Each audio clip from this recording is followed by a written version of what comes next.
ဆူနာဆိုတဲ့ဒီကောင်မလေးဟာလူတိုင်းရဲ့ခေါင်းပေါ်မှာအနီရောင်မြင်းတန်းလေးတွေချိနေတာကိုတွေးလိုက်ရလို့တော်တော်လေးအံ့ဩသွားခဲ့ပါတယ်ဒီအနီရောင်မြင်းတန်းတွေဟာအတူတူအိတ်ဖူးတဲ့တူတွေကိုချိတ်ဆက်ပေးထားတာပါတချို့လူတွေမှာမြင်းတစ်ကြောင်တည်းပဲရှိပေမဲ့တချို့ကြတော့လဲတစ်မျိုးလုံးကလူဝက်လုံးနဲ့ချိတ်ဆက်နေတာမျိုးပေါ့တစ်မျိုးလုံးရဲ့အထက်မှာရှုပ်ထွေးနေတဲ့အနီရောင်ကြိုးတွေကဟိုဒီရှက်တန်းနေခဲ့ပါတယ်ဆူနာကအဲ့ဒီမျက်မှန်ကိုတက်လိုက်တဲ့အခါမှာတော့သူမရဲ့ကဘာကြီးကလုံးဝကိုပြောင်းလဲသွားခဲ့တာပါကျောင်းမှာဆိုရင်လည်းအပြင်ပန်းကြီးပြီးပြည့်စုံနေတဲ့သူတွေဟာကွယ်ရမှာတော့အနီရောင်မြင်းနေနဲ့တော်တော်လေးရှုပ်ရှုပ်ထွေးထွေးထင်နေကြတာပါဆူနာကိုအမြဲနှိမ့်ဆက်လိရှိတဲ့အဲ့ဒီလူမိုက်မလေးရဲ့အနီရောင်မြင်းချောင်းကဆရာရုံခန်းစီကိုတန်းတန်းမမဥတီနေတာကိုတွေ့လိုက်ရပါတယ်အဲ့ဒီမြင်းရဲ့တစ်ခတ်အစွန်းမှာရှိနေတာကသူမရဲ့ဘာသာစကားပြစီယာဖြစ်နေတာကိုတီးလိုက်ရတော့ဆူနာတယောက်စွန့်အားသွားခဲ့ပါတယ်အဲ့ဒီချိန်မှာပဲသူမအတွက်ခလက်စားချေဖို့အခွင့်အရေးရောက်လာပြီဆိုတာကိုနားလည်သွားခဲ့တာပေါ့အတန်းတီးတဲ့နောက်မှာတော့အတန်းပိုင်ဆရာကဆိုရွန်းလို့ခေါ်တဲ့ចောင်းသူတစ်လေးတယောက်နဲ့မိတ်ဆက်ပေးပါတယ်ဆရာကသူမကိုမိတ်ဆက်ခိုင်းပေမဲ့ဆိုရွန်းကဘာစကားမှမပြောဘဲငြိမ်နေခဲ့ပါတယ်နောက်ဆုံးမှာတော့ဆရာကပဲအနေခတ်စွာနဲ့လွတ်တဲ့နေရာမှာထိုင်ဖို့ပြောလိုက်ရတာပေါ့အဲ့ဒီချိန်မှာဆူနာကတော့ចောင်းကလူမိုက်မလေးနောက်ကိုတောက်လျှောက်လိုက်နေခဲ့ပါတယ်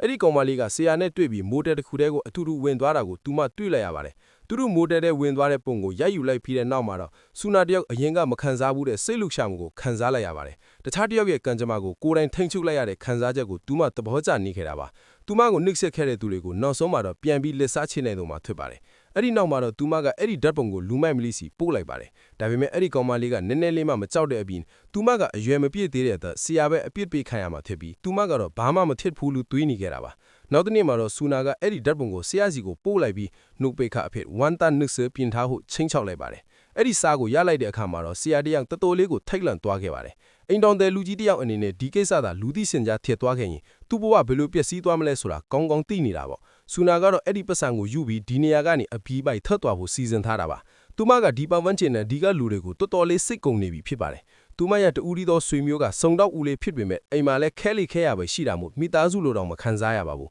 ကျောင်းမှာလည်းဆူနာရဲ့အပြုတ်မှုတွေကတစ်နေ့ထက်တစ်နေ့ထူးဆန်းလာခဲ့ပါတယ်သူမကလူတိုင်းကိုမျက်မှန်တက်ပြီးလိုက်ကြည့်နေတယ်လို့မျက်နှာမှာလည်းကြောက်စရာကောင်းတဲ့အပြုံးမျိုးအမြဲရှိနေခဲ့တာပါဒါတွေလို့ဆိုယွန်းကတတိထားနေခဲ့ပါတယ်အချိန်ကြာလာတဲ့အမျှဆူနာကပတ်စံထက်သူမကိုနာကျင်အောင်လွတ်ခဲ့တဲ့သူတွေကိုဖျက်ဆီးပစ်ဖို့ပဲစိတ်အားထက်သန်နေခဲ့တာပါဒီနေ့မှာတော့ဆိုယွန်းကဆူနာနဲ့တန့်ရှင်ကန်းထဲမှာစုံခဲ့ပါတယ်သူမကဒီမျက်မှန်နဲ့နောက်ွယ်မှာဘလို့လျှို့ဖယ်ချက်တွေရှိနေလာလဲဆိုတာကိုမေးလိုက်ပါတော့တယ်အနီရောင်မြင်းချောင်းတွေအခုငှက်ခေါင်းပေါ်မှာမြင်းပန်တစ်ချောင်းရှိနေလဲလို့ဆူနာကမေးလိုက်တဲ့အခါမှာဆိုယွန်းကတစ်ချောင်းတည်းပဲလို့ပြန်ဖြေပါတယ်ဆူနာကဆက်ပြီးဆယ်တာက9ချောင်းကျွင်းကျုံးက2ချောင်းနဲ့အရင်ကတစ်ချောင်းတည်းပဲချွေဟီဆူက10ချောင်းတည်းမများဘူးချွေယူပင်ဆွေအချောင်း30ကျော်တောင်ရှိတာထပ်ပြောပြဦးမလားလို့ဆူနာတယောက်လုံးဝကိုအံ့ဩသွားခဲ့ပါတယ်ဆိုယုံကဒီမျက်မှန်ကိုဘဲကရတာလဲလို့မေးတဲ့အခါမှာတော့ဆူနာကကောက်ရတာလို့ပဲပြောလိုက်ပါတယ်ဒါကအန်ဒီယာရှိတယ်နော်ဒီမျက်မှန်တိုင်ရှင်ကဘသူလဲဆိုတာငါသိတယ်ငါအရင်နေ့ကနင်တို့အိမ်ရှိမှာလူတယောက်ကိုတွေ့ခဲ့တယ်အဲ့ဒီလူလဲဒီမျက်မှန်ကိုတက်ပြီး S line ဒီကိုကြည့်နေလားလို့ဆိုယုံကတတိပေးလိုက်ပါတယ်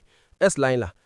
းနာမည်လေးကလှသားစေဒါပေမဲ့ဘာဖြစ်လဲဇူနာကတော့ဒီမျက်မှန်ကမူလဘသူပိုင်ရှင်လဲဆိုတာကိုစိတ်မဝင်စားပါဘူးသူမစိတ်ဝင်စားတာကဒီမျက်မှန်ကနေတဆင့်လူတိုင်းကလျှော့ပဲချက်တွေကိုတီးနိုင်တဲ့ပါဝါကိုပဲဖြစ်ပါတယ်အဲ့ဒီညမှာပဲဇူနာကဆီအော့စီကစားတစ်စောင်းကိုရခဲ့ပါတယ်ပတ်စံတန်းနစ်ဆာပြင်ထားပြီးဖြစ်လို့တန်းကောင်ရတဲ့ချင်းမှာကျောင်းခေါင်ဖို့ပေါ်ကိုလာခဲ့ဖို့ပြောထားပါတယ်သူမကသူမရဲ့ရည်စင်းတစ်ခေါက်နဲ့အပြင်ထွက်ပြီးပတ်စံတွေကိုအယူအမှုသုံးဖြုံးနေခဲ့ပါတယ်ဒါပေမဲ့အဲ့ဒီလူမိုက်မလေးကသူမနောက်ကိုတောက်လျှောက်လိုက်နေခဲ့တာကိုတော့သူမမသိပါဘူးဘာလို့လဲဆိုတော့အစောပိုင်းမှာတန့်ရှင်ကန်းထဲမှာဆူနာနဲ့ဆူယွန်းပြောခဲ့သမျှကိုသူမအကုန်ကြောက်သွားခဲ့လို့ပါဆူနာနဲ့သူမရည်စင်းဓာတ်ပုံရိုက်နေတဲ့အချိန်မှာလူမိုက်မလေးကဆူနာရဲ့မျက်မှန်ကိုခိုးသွားခဲ့ပါတယ်မျက်မှန်ပျောက်သွားတာကိုတီးလိုက်တဲ့အခါမှာဆူနာတယောက်ပြာရခတ်သွားခဲ့ပါတယ်သူမကဆူယွန်းစီဖုံးဆက်ပြီးမျက်မှန်ခိုးသွားတာလားလို့ရန်တွဲပါတော့တယ်ဘာလို့လဲဆိုတော့ဆူယွန်းကပဲဒီမျက်မှန်ရဲ့လျှော့ပဲချက်ကိုတီးတာမို့လို့ပါနေငါမျက်မှန်ကိုခိုးသွားတာလားမလာ